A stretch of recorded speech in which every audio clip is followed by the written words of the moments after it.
Good morning friends, welcome back. आज जो हम टॉपिक डिस्कस करने जा रहे हैं वो मैक्रो इकोनॉमिक्स का फर्स्ट टॉपिक है, some basic concepts of macroeconomics. जो हमारी प्रेजेंट यूनिट है, जो हमने अभी डिस्कस करनी स्टार्ट करनी है, इस प्रेजेंट यूनिट में हमारे पास 3 चैप्टर्स होंगे।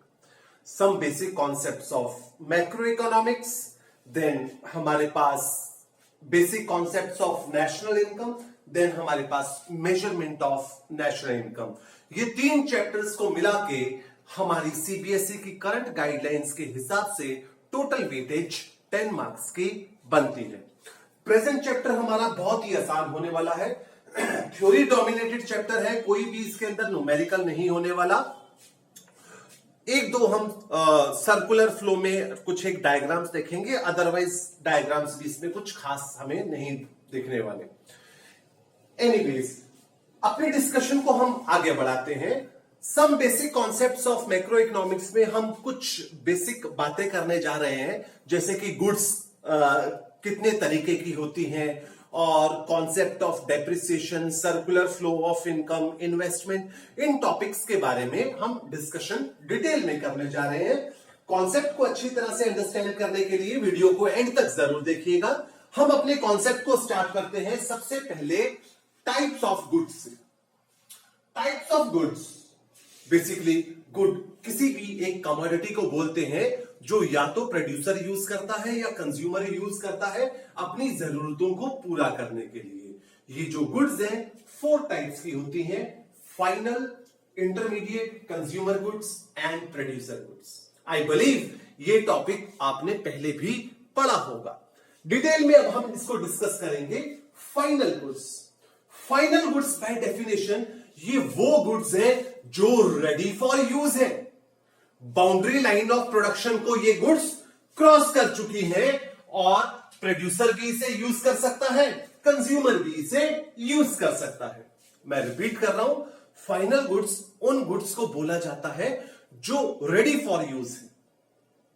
बाउंड्री लाइन ऑफ प्रोडक्शन को, प्रोडक्शन एरिया जो है उसको क्रॉस कर चुकी है, मार्केट में आ गई है, यूज करने के लिए तैयार है, चाहे तो प्रोड्यूसर यूज करे चाहे कंज्यूमर यूज करे।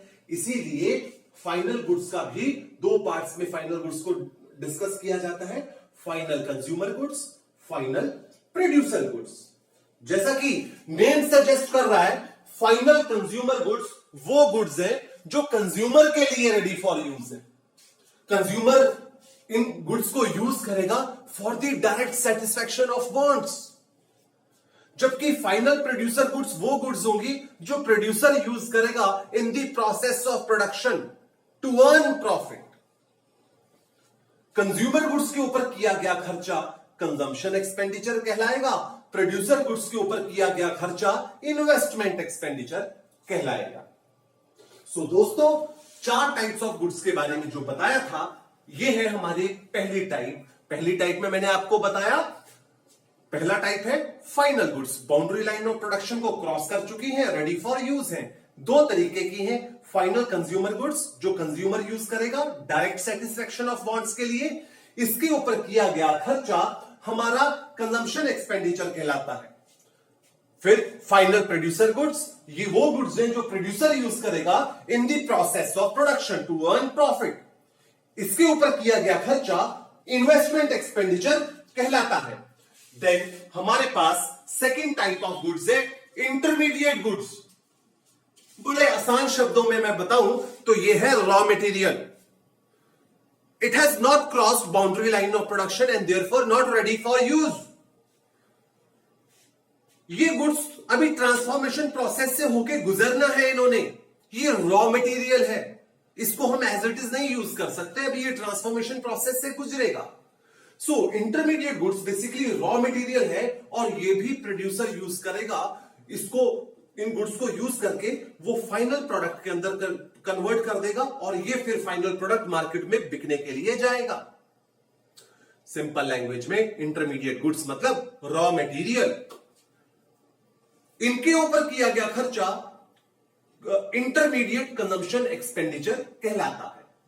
3 तरह के खर्चे बताएं: फाइनल कंज्यूमर गुड्स के ऊपर किया गया खर्चा consumption expenditure, final producer goods के ऊपर किया गया खर्चा इन्वेस्टमेंट एक्सपेंडिचर, इंटरमीडिएट गुड्स के ऊपर किया गया खर्चा इंटरमीडिएट कंजम्पशन एक्सपेंडिचर। अच्छा, अब हमने फाइनल गुड्स पढ़ी, इंटरमीडिएट गुड्स पढ़ी, देख लेते हैं दोनों के बीच में difference. Final goods ready for use है, intermediate goods ready for use नहीं होते। Final goods boundary line of production को क्रॉस कर चुके हैं, intermediate goods boundary line of production को अभी क्रॉस नहीं किया, ये भी बाउंड्री लाइन ऑफ प्रोडक्शन के अंदर ही होती हैं। नेशनल इनकम को कैलकुलेट करते हुए हम सिर्फ फाइनल प्रोडक्ट की वैल्यू को लेते हैं, इंटरमीडिएट प्रोडक्ट की वैल्यू को, रॉ मटेरियल की वैल्यू को नहीं लेते, क्योंकि रॉ मटेरियल की वैल्यू इंटरमीडिएट प्रोडक्ट की वैल्यू में ऑलरेडी, रॉ मटेरियल की वैल्यू फाइनल प्रोडक्ट की वैल्यू में ऑलरेडी इंक्लूडेड है।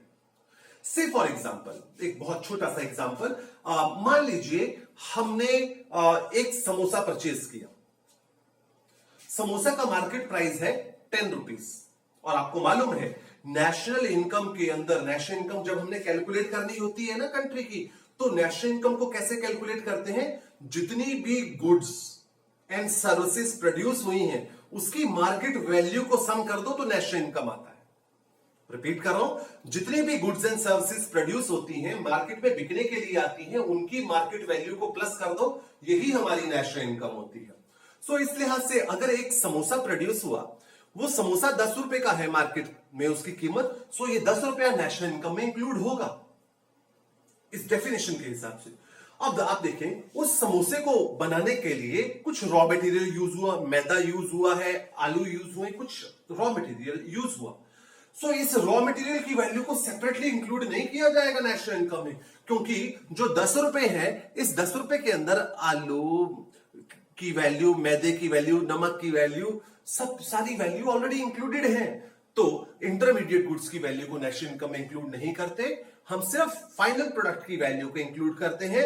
अगर हमने इंटरमीडिएट प्रोडक्ट की वैल्यू को इंक्लूड किया तो डबल काउंटिंग की प्रॉब्लम पैदा हो जाएगी। देन रीसेल वैल्यू, कुछ फाइनल प्रोडक्ट्स ऐसे हैं उसको यूज करने के बावजूद भी हम बेच सकते हैं। कार यूज करो और फिर बेच भी देते हैं, लेकिन रॉ मटेरियल वो तो एक बार यूज हो गया तो हो गया, खत्म, वो रीसेल नहीं हो सकता। एक बार यूज हुआ तो वो फाइनल में ही कन्वर्ट हो जाता है। फिर दोस्तों इसके बाद हम बहुत ही आसान सा, इंटरेस्टिंग सा एक टॉपिक डिस्कस कर रहे हैं कि एक सेम प्रोडक्ट वो फाइनल प्रोडक्ट भी हो सकता है, इंटरमीडिएट प्रोडक्ट भी हो सकता है। कैसे? जी हां, हम इस बात से एग्री करते हैं, प्रोडक्ट सेम है बट वो एक तरफ तो फाइनल है और एक तरफ इंटरमीडिएट। यहां पे मैंने एग्जांपल लिया मिल्क को हम घर में यूज कर रहे हैं as it is, final product है। अगर मिल्क कोई टी स्टॉल पे यूज हो रहा है टी बनाने के लिए, तो वो उसका रॉ मटेरियल है, इंटरमीडिएट प्रोडक्ट माना जाएगा। एक तरफ मिल्क, एक तरफ फाइनल है और एक तरफ इंटरमीडिएट प्रोडक्ट सेम है। यहां पे मैं एक बहुत ही बारीक सी बात बताना चाहता हूं, बड़े ध्यान से सुनिएगा, ज्यादातर बच्चों में कंफ्यूजन होता है। टी लीव्स, चाय पत्ती हम घर में यूज कर रहे हैं, इंटरमीडिएट कंजम्पशन, ये इंटरमीडिएट गुड है कि फाइनल गुड? मैंने ज्यादातर बच्चों से जब ये पूछा, मोर देन 90% बच्चों का आंसर है इंटरमीडिएट गुड है चाय पत्ती, जो हम घर में चाय बनाने के लिए यूज कर रहे हैं, क्योंकि इसे हम डायरेक्ट नहीं खाते। ये कहना गलत, सरासर गलत। घर में यूज होने वाला एक एक प्रोडक्ट फाइनल प्रोडक्ट है। इस लिहाज से चाय पत्ती जो आप डायरेक्टली नहीं खा रहे, चाय बना के आप उसे यूज करेंगे, तो चाय पत्ती can not be considered as intermediate good even at home. चाय पत्ती will be treated as final product if it is used at home. जानते हैं कारण क्या है? कारण बड़ा सिंपल सा है कि ये जो आपका घर है ना, हाउस होल्ड यूनिट है, ये प्रोडक्शन यूनिट नहीं है। यहां पे कोई भी चीज आप प्रोडक्शन नहीं कर रहे, रॉ मटेरियल तो प्रोडक्शन में यूज होता है और आप घर में कंजम्पशन कर रहे हैं। आप घर में जो बना रहे हैं ना, उसका ऑब्जेक्टिव सेटिस्फैक्शन है, प्रॉफिट मैक्सिमाइजेशन नहीं है। प्रोड्यूसर का ऑब्जेक्टिव प्रॉफिट मैक्सिमाइजेशन होता है। सो घर में, इस लिहाज से घर में यूज होने वाला हर एक प्रोडक्ट फाइनल प्रोडक्ट है, इंटरमीडिएट प्रोडक्ट तो प्रोड्यूसर के लिए होता है। तो चाय पत्ती घर में जो यूज होगी वो फाइनल प्रोडक्ट, चाय पत्ती जो टी स्टॉल पे रेस्टोरेंट में यूज होगी वो इंटरमीडिएट प्रोडक्ट होगा। तो हमने दो टॉपिक डिस्कस करे, दो टाइप्स ऑफ गुड्स डिस्कस करी, फाइनल गुड्स डिस्कस कर गई और इंटरमीडिएट गुड्स डिस्कस कर ली। थर्ड है कंज्यूमर गुड्स। बड़ी ही आसान सी डेफिनेशन है, ये वो गुड्स हैं जो कंज्यूमर यूज करता है अपनी डायरेक्ट सेटिस्फैक्शन ऑफ वांट्स के लिए। ये आगे चार तरह की है। ड्यूरेबल गुड्स, वो गुड्स जो कई साल चलती रहती है। रेफ्रिजरेटर 24/7 कई साल चलता है, कार कई साल चल जाती है। Durable goods are those goods which can be used for long period of time, for many years. Semi durable goods वो गुड्स है जो up to a year, slightly more और थोड़ा सा लेस, कपड़े, शूज, ये semi durable goods. Non durable goods are those goods which can be used once only. Food items, bread, butter, एक ही बार तो खाते हैं, खाने के बाद दोबारा नहीं खाते। पेट्रोल यूज हो गया, खत्म हो गया। इंटेंजिबल गुड्स, अच्छा, intangible goods are those goods which are not available in physical form. They cannot be seen or touched. These goods are popularly known as services. Service of doctor, service of lawyer. ये है हमारी intangible goods. इसके बाद हमारे पास fourth category है producer goods. बहुत ही आसान। Producer goods वो गुड्स हैं जो प्रोड्यूसर यूज करेगा। किस पर्पस के लिए? यस, प्रोडक्शन प्रोसेस के अंदर कमोडिटी को प्रोड्यूस करने के लिए, प्रॉफिट अर्न करने के लिए। रिपीट कर रहा हूं, producer goods are those goods which are used by producer in the process of production. Producer दो तरह की गुड्स यूज करता है, capital goods and intermediate goods. Capital goods and intermediate, intermediate तो रॉ मटेरियल है, कैपिटल गुड्स मशीन्स है। Again आप देखें, मैं अगर किसी शेक वाले बनाने वाले जो रोड साइड पे रेडी लगाई है शेक वाले ने, तो उससे बनाना शेक की डिमांड करता हूं, तो वो क्या क्या यूज करेगा? बनाना रॉ मटेरियल है, शुगर, मिल्क रॉ मटेरियल है, ड्राई फ्रूट यूज करेगा रॉ मटेरियल। अब उसका जो ग्राइंडर, मिक्सर, जूसर वाला जो ग्राइंडर होगा वो मशीन है, वो कैपिटल गुड है। ये सारा रॉ मटेरियल को इस मशीन के अंदर डालेगा और फिर जूस बना के मुझे दे देगा। तो इस एग्जांपल के अंदर प्रोड्यूसर ने दो तरह की गुड्स यूज करी हैं। एक तो रॉ मटेरियल, बनाना, ड्राई फ्रूट, शुगर, मिल्क, ये सारे इंटरमीडिएट हैं। और जो मशीन, मिक्सर, जूसर, ग्राइंडर जो यूज किया वो उसका कैपिटल गुड। समझ रहे हैं बात आप? तो प्रोड्यूसर गुड्स वो गुड्स हैं जो प्रोड्यूसर यूज करेगा in the process of production. दो तरह की गुड्स यूज करता है। यहां पे एक क्वेश्चन लिखा है आपके लिए, all capital goods are producer goods but all producer goods are not capital goods. क्या आप इस बात से एग्री करते हैं? क्वेश्चन है, all capital goods are producer goods but all producer goods are not capital goods. Agree? Yes, we do agree. क्योंकि जितनी भी कैपिटल गुड्स हैं वो मशीन्स हैं। ऑब्वियसली वो मशीन्स प्रोड्यूसर यूज करेगा, इसलिए वो प्रोड्यूसर गुड्स है। बट सारी प्रोड्यूसर गुड्स कैपिटल गुड्स नहीं होती, क्योंकि प्रोड्यूसर तो दो तरह के गुड्स यूज करता है, एक मशीन और एक रॉ मटेरियल। सो सारी की सारी प्रोड्यूसर गुड्स कैपिटल गुड्स नहीं होंगी, क्योंकि एक कैटेगरी इंटरमीडिएट रॉ मटेरियल की भी होती है। सो हम इस स्टेटमेंट से अग्री करते हैं। नेक्स्ट स्टेटमेंट है हमारे पास, same good can be producer good as well as consumer good. Okay, या इसको बोल सकते हैं, same good can be capital good as well as consumer good. हाँ जी, अग्री करते हैं। आयरन, जो कपड़े आयरन करते हैं, घर पे यूज करेंगे तो कंज्यूमर गुड। अगर कोई बाहर यूज हो रहा है, लॉन्ड्री वाला यूज कर रहा है, तो वो कैपिटल गुड और प्रोड्यूसर गुड। और स्विंग मशीन घर पे यूज हो रही है, कंज्यूमर गुड। टेलर यूज करेगा तो वो producer good and capital good मान ली जाएगी। तो हम इस स्टेटमेंट से भी अग्री करते हैं। नेक्स्ट हमारा जो क्वेश्चन है, ये 3 नंबर का डिफरेंस है। हमारे पास कंजम्पशन गुड्स है, कैपिटल गुड्स। कंजम्पशन गुड्स वो गुड्स हैं जो कंज्यूमर यूज करेगा डायरेक्ट सेटिस्फेक्शन ऑफ वांट्स के लिए। कैपिटल गुड्स वो गुड्स हैं जो प्रोड्यूसर यूज करेगा प्रॉफिट अर्न करने के लिए। कंजम्पशन गुड्स के ऊपर किया गया खर्चा कंजम्पशन एक्सपेंडिचर कहलाएगा। कैपिटल गुड्स के ऊपर किया गया खर्चा इन्वेस्टमेंट एक्सपेंडिचर कहलाएगा। अब कंजम्पशन गुड्स की जितनी ज्यादा कंट्री में प्रोडक्शन होगी, कंट्री का वेलफेयर प्रमोट होगा। कैपिटल गुड्स की ज्यादा अगर प्रोडक्शन होगी तो इससे ग्रोथ बढ़ेगी। ये वेलफेयर को प्रमोट करते हैं, ये कंट्री की ग्रोथ को प्रमोट करते हैं। सो ये 3 नंबर का अगर हमें डिफरेंस आता है consumption goods and capital goods का, तो हम इस फॉर्म में लिख सकते हैं। फिर उसके बाद हमारे पास कुछ कॉन्सेप्ट्स, इन्वेस्टमेंट क्या होती है, और इन्वेस्टमेंट के हमने 6 डिफरेंट टाइप्स पढ़ते हैं। पैसे को ऐसी जगह लगाना जो फर्दर इनकम जनरेट करके देगा, उसे हम इन्वेस्टमेंट बोलते हैं। और ये इन्वेस्टमेंट हमारी 6 डिफरेंट टाइप्स की है।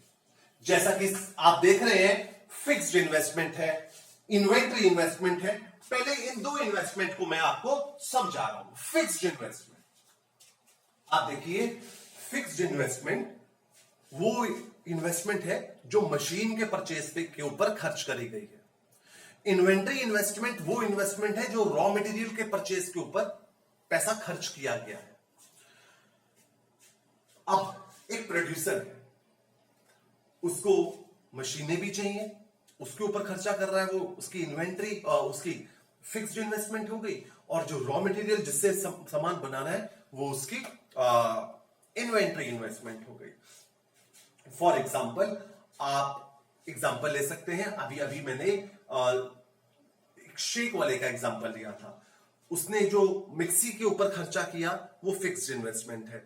जो उसने रॉ मटेरियल के ऊपर, मिल्क, बनाना फ्रूट, ड्राई फ्रूट के ऊपर खर्चा किया, वो उसका इन्वेंट्री इन्वेस्टमेंट है। इसी तरह बड़ी बड़ी फर्म्स बहुत सारी मशीनें लगा के रखती हैं, बहुत सारा रॉ मटेरियल परचेज करके रखती हैं। सो दोनों प्रोडक्शन करने के लिए दोनों चीजों के ऊपर खर्चा करना जरूरी है, और दोनों खर्चों का अपना अपना रेलेवेंस होता है।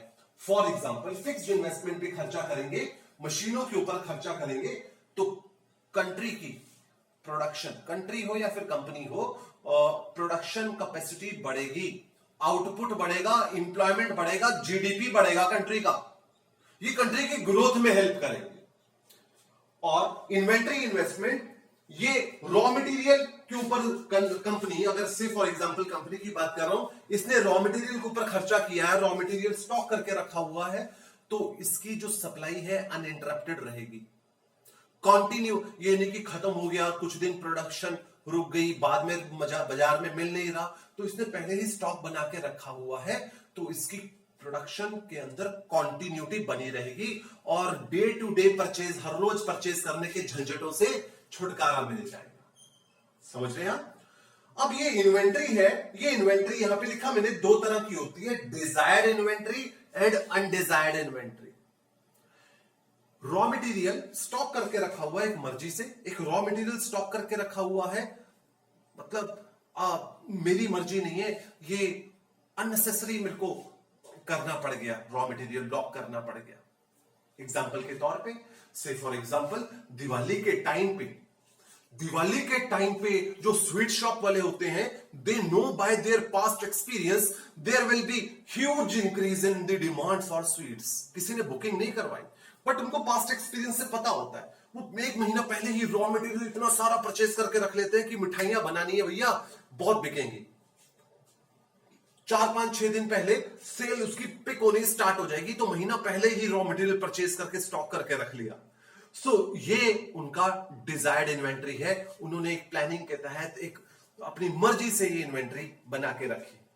अच्छा, अब हुआ कुछ ऐसे कि मार्केट में सडन डिस्टर्बेंस की वजह से सोशल मीडिया पे आने लग गया, एडल्ट्रेशन चल रही है, सिंथेटिक खोया इधर पकड़ा गया, सिंथेटिक खोया इधर पकड़ा गया, मिलावटें हैं मिठाइयों में, लोगों ने अब मिठाइयां परचेज करनी बंद कर दी। ऐसे में there will be serious setback on their business. वो उनकी डिमांड कम हो गई, लोग नहीं खरीद रहे, लेकिन इनकी तो इन्वेंट्री बनी हुई है। अब ये इन्वेंट्री, इन्होंने जो इनका पैसा रॉ मटेरियल ब्लॉक हुआ है, जो कि बना नहीं पा रहे, क्योंकि बिकना नहीं है, तो ये जो स्टॉक है उनकी मर्जी के अगेंस्ट है, इसे हम बोलते हैं अनडिजायर्ड इन्वेंट्री। सो जो इन्वेंट्री है प्रोड्यूसर की दो तरह की हो सकती है, desired and undesired inventory. Example के तौर पे मैंने आपको एक्सप्लेन करके बताया। और दो इन्वेस्टमेंट है हमारी, gross investment and net investment. Gross investment total खर्चा कैपिटल एसेट पे, net investment actual amount spent on the purchase of capital asset. Example के तौर पे मैं टैक्सी चलाने के लिए गाड़ी परचेज करी 5 लाख रुपए की। So this amount of 5 lakh spent on the purchase of car will be considered as net investment. अब जब मैं कार चलाऊंगा, टैक्सी चलाऊंगा, कुछ वियर एंड टियर होगा, मेंटेनेंस के ऊपर खर्चा होगा over the period of time. For example 50,000 I had to spend on the maintenance of my car. So ये दो 50,000 है, इसको हम बोलते हैं डेप्रिसिएशन, रिप्लेसमेंट कॉस्ट। ठीक है। सो 5 लाख तो एक स्पेंड किया, 50,000 एक स्पेंड किया, इन दोनों को मिला दिया तो बना ग्रॉस इन्वेस्टमेंट। लेकिन खाली 50,000 की बात, खाली 5 लाख की मैं अगर बात करूं, खाली 5 लाख की जो एसेट के परचेज के ऊपर खर्चा किया, वो है नेट इन्वेस्टमेंट। आप देखिए, ग्रॉस इन्वेस्टमेंट निकालनी है, नेट इन्वेस्टमेंट प्लस डेप्रिसिएशन, यानी कि 5 lakh plus 50,000, 5.5 lakh gross investment आएगी। नेट इन्वेस्टमेंट अगर मुझे निकालनी है तो gross investment 5.5 lakh minus 50,000, 5 lakh मेरा नेट इन्वेस्टमेंट आता है। यहां पे नेट इन्वेस्टमेंट की सिग्निफिकेंस देखें, नेट इन्वेस्टमेंट कंट्री की प्रोडक्शन कैपेसिटी को इंक्रीज करता है, क्योंकि नेट इन्वेस्टमेंट मशीनों के ऊपर हुआ है ना, मशीनें इंक्रीज हुई हैं। सो नेट इन्वेस्टमेंट के ऊपर खर्चा बढ़ रहा है, कंट्री की प्रोडक्शन कैपेसिटी बढ़ रही है, आउटपुट एम्प्लॉयमेंट बढ़ रहा है, इससे कंट्री की ग्रोथ रेट बढ़ती है। समझ रहे हैं आप मेरी बात को? सो ये कॉन्सेप्ट था हमारा gross investment and net investment. इसके बाद हम gross investment and net investment के बीच में डिफरेंस पढ़ने वाले हैं। आप देखिए, ग्रॉस इन्वेस्टमेंट में क्या लिखा कि पैसा खर्च हुआ जो कैपिटल एसेट के परचेज के ऊपर और मेंटेनेंस के ऊपर, एंड मेंटेनेंस के ऊपर। और नेट इन्वेस्टमेंट ये खर्चा है सिर्फ और सिर्फ कैपिटल एसेट के परचेज के ऊपर। फिर डेप्रिसिएशन ग्रॉस इन्वेस्टमेंट में इंक्लूड होती है, क्योंकि फॉर्मूला मैंने अभी अभी बताया क्या था, net investment plus depreciation. Net investment में डेप्रिसिएशन नहीं इंक्लूड होती, इसमें तो सिर्फ वही पैसा है जो एसेट के परचेज के ऊपर खर्च किया। अच्छा, कंट्री की ग्रॉस इन्वेस्टमेंट लगातार बढ़ती जा रही है, मेरी बात को ध्यान से सुनना, क्रिटिकल पॉइंट है। कंट्री की ग्रॉस इन्वेस्टमेंट लगातार बढ़ती जा रही है। सो ये कंट्री की ग्रोथ का इंडिकेटर हो भी सकता है, नहीं भी, क्योंकि ग्रॉस इन्वेस्टमेंट तो डेप्रिसिएशन की वजह से भी बढ़ती है, क्योंकि ग्रॉस इन्वेस्टमेंट में दो चीजें आती है, net investment and depreciation. If there is increase in gross investment in the country, then we are not sure कि कंट्री की प्रोडक्शन कैपेसिटी बढ़ रही है कि नहीं बढ़ रही। ग्रोथ का इंडिकेटर नहीं है, वो ग्रोथ का इंडिकेटर है। नेट इन्वेस्टमेंट में इंक्रीमेंट आ रहा है तो मतलब मशीनों का परचेज बढ़ रहा है, कंट्री की प्रोडक्शन कैपेसिटी ग्रोथ बढ़ रही है। So increase in gross investment can not be considered as indicator of growth, this will be considered as indicator of growth. इसके बाद हमारे पास फर्दर दो इन्वेस्टमेंट है, ex ante investment and ex post investment. Ex ante investment plan, जो हमने producer ने पहले से प्लान किया हुआ है कि इतना पैसा वो खर्च करेगा, और एक्स पोस्ट, इसको अनप्लान्ड इन्वेस्टमेंट बोलते हैं। से फॉर एग्जांपल आप देखें कि प्रोड्यूसर ने प्लान किया था सीजन स्टार्ट होने से पहले, कोई भी कंपनी, एसी का बिजनेस हो सकता है, रेफ्रिजरेटर का बिजनेस, अगेन फेस्टिवल का टाइम है तो स्वीट शॉप ने प्लान किया कि 2 लाख रुपए का वो रॉ मटेरियल परचेज करेगा। सो एक्सेंटे जो उसने प्लान किया है वो 2 लाख, और एक्चुअली में उसने जो खर्चा किया है वो 2.5 लाख का खर्चा किया। सो यहां पे जो 50,000 एडिशनल है ये इसका अनप्लान्ड हो जाएगा। सो प्लान जो पहले से प्लान किया होता है, एक्सेंटे जो पहले से प्लान किया होता है, एक्सपोस्ट जो पहले से प्लान नहीं किया था फिर भी उसे करना पड़ गया, तो उसे हम एक्सपोस्ट इन्वेस्टमेंट बोलते हैं।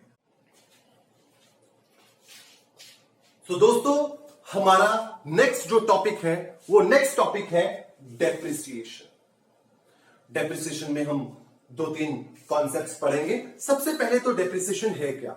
जब भी कोई मशीनरी को हम यूज करते हैं, लगातार वो मशीनरी यूज होती है तो उसके वियर एंड टियर होता है। वो मशीनरी की मेंटेनेंस हमें करवानी पड़ती है, रिपेयर करवाना पड़ता है।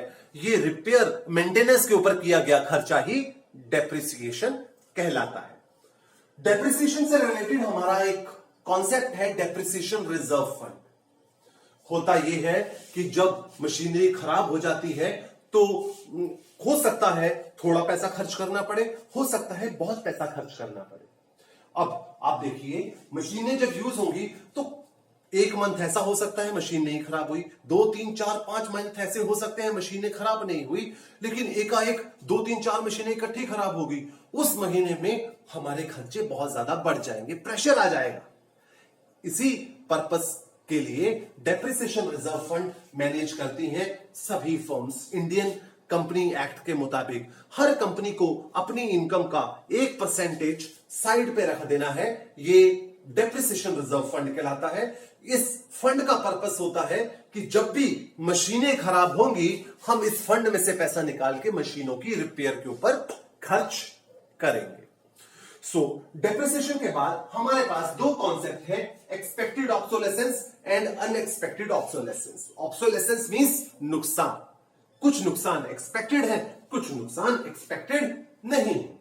फॉर एग्जाम्पल एक्सपेक्टेड ऑब्सोलेसेंस की बात करें, जब मशीन चलेगी मुझे मालूम है उसका रिपेयर कुछ पीरियड के बाद कराना पड़ेगा, वो खराब होगी, मेंटेनेंस के ऊपर खर्च करना पड़ेगा।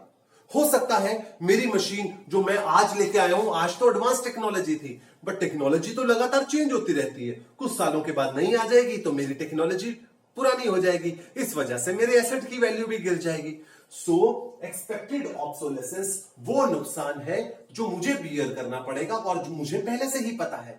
जैसे कि मुझे मालूम है मेरी मशीन चलेगी तो घिसेगी, तो ये इसको हम बोलते हैं expected obsolescence. Then unexpected obsolescence, कुछ नुकसान हम बड़े से इरेगुलर होते हैं, हम इनको जनरली प्रिडिक्ट नहीं करते होते। For example some natural calamities की वजह से मेरी मशीन खराब हो गई। मैं टैक्सी चलाता था और मैं टैक्सी चला रहा हूं, इतना हैवी रेनफॉल हुआ कि पानी हो गया और फ्लड जैसी सिचुएशन पैदा होगी और मेरा इंजन चॉक हो गया और इंजन डैमेज। मुझे ये तो मालूम है, घर से लेके गाड़ी निकलता हूं, मुझे ये तो पता रहता है हो सकता है टायर पंचर हो जाए, मुझे ये पता है मैं चलूंगा 200-400 किलोमीटर मेरे टायर घिसेंगे, लेकिन ये कितने लोग सोच के चलते हैं कि मैं जाऊंगा तो फ्लड आ जाएगा रास्ते में।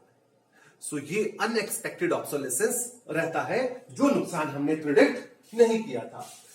Expected obsolescence and unexpected obsolescence को लेके हमारे पास 3 मार्क्स का डिफरेंस है। देखिए, एक्सपेक्टेड ऑब्सोलेसेंस वो नुकसान, पहला तो मीनिंग जो हमने पहले से ही प्रिडिक्ट किया हुआ है। इसके अंदर क्या आता है? इसके अंदर वियर एंड टियर और टेक्नोलॉजी में चेंज आएगा, उस वजह से जो मेरी एसेट की वैल्यू में फॉल होगा। अनएक्सपेक्टेड ऑब्सोलेसेंस अभी बताया, ये जो नेचुरल क्लैमिटीज की वजह से मेरी मशीनरी में जो डैमेज हुए वो अनएक्सपेक्टेड ऑब्सोलेसेंस। एक्सपेक्टेड ऑब्सोलेसेंस ये डेप्रिसिएशन का पार्ट होता है और इसीलिए डेप्रिसिएशन रिजर्व फंड से इसको मैनेज किया जाता है। और अनएक्सपेक्टेड ऑब्सोलेसेंस डेप्रिसिएशन का पार्ट नहीं है, इसीलिए इसके लिए कोई भी फंड, सेपरेट फंड बनाने का प्रोविजन नहीं होता। सो दोस्तों, ये हमारे कुछ बेसिक कॉन्सेप्ट्स रहे हैं मैक्रो इकोनॉमिक्स के। इसमें मैंने आपको टाइप्स ऑफ गुड्स कराया, फिर मैंने आपको टाइप्स ऑफ इन्वेस्टमेंट कराया और डेप्रिसिएशन के कॉन्सेप्ट्स कराए। मैं अपने नेक्स्ट वीडियो में बहुत ही इंपॉर्टेंट कॉन्सेप्ट अपलोड करने वाला हूं जो कि सर्कुलर फ्लो ऑफ इनकम है इसी चैप्टर का। होप आपने ये कॉन्सेप्ट्स अंडरस्टैंड किए होंगे। Thank you for watching this video.